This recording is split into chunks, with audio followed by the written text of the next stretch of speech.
Bakit? Para sa sibilisang tulad ko, Solvex Advance. Madaling maglinis ng lungs, kaya mabilis kang gagaling sa ubo. Solvex Advance. Madaling maglinis. Advance magpagaling. Hindi lang yan. The #1 sandwich spread brand, Ladies' Choice. Now in a new look. Made with real meat and farm fresh eggs. Same great taste in a brand new look.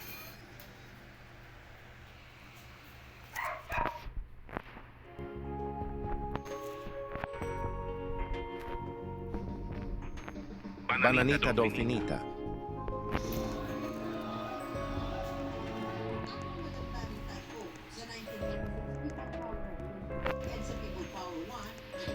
Nubini Pizzanini.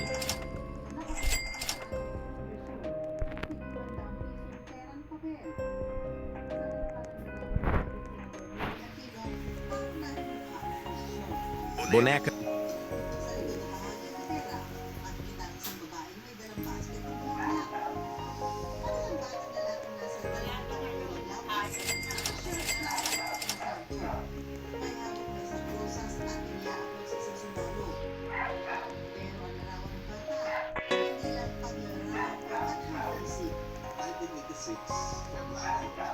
Nagkaroon ng snap presidential elections, pinagtago ng resulta nung eleksyon na yon, si Senator Butz Aquino, pinatawag nila yung mga supporters nila.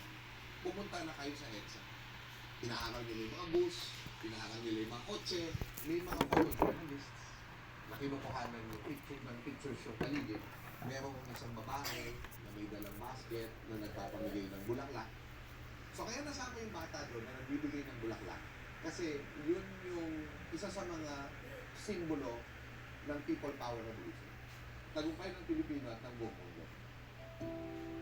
I wonder, sino nga ba ang batang ito?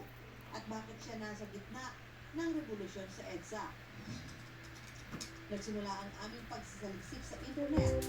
Hanggang mataan nga ng isang post sa social media. Na umaking yung katauhan ng bata sa larawan sa likod ng 100 piso. Ang nag-post sa social media, ang TV Nurse American saan pero buhay na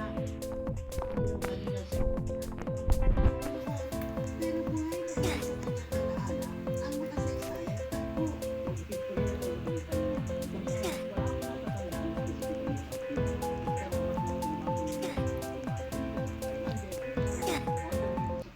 Sa EDSA. Yung mga magulang ko, nag-decide sila na bumaba kami, makiisa sa pagsasama-sama ng mga tao. Hindi nila na malayo na nakawala ako sa pagkakahawak sa akin ng nanay ko.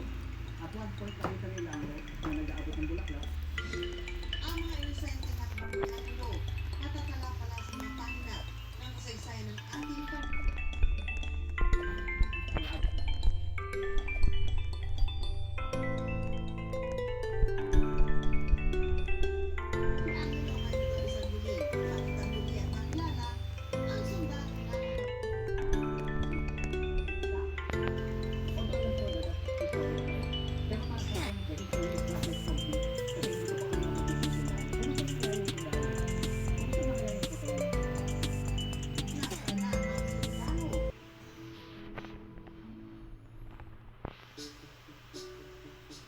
Makalipas ang halos 4 na dekada, buhay na buhay pa rin ang mga imahe ng EDSA sa mga larawang kuha ng limaong libratistang si John Chua.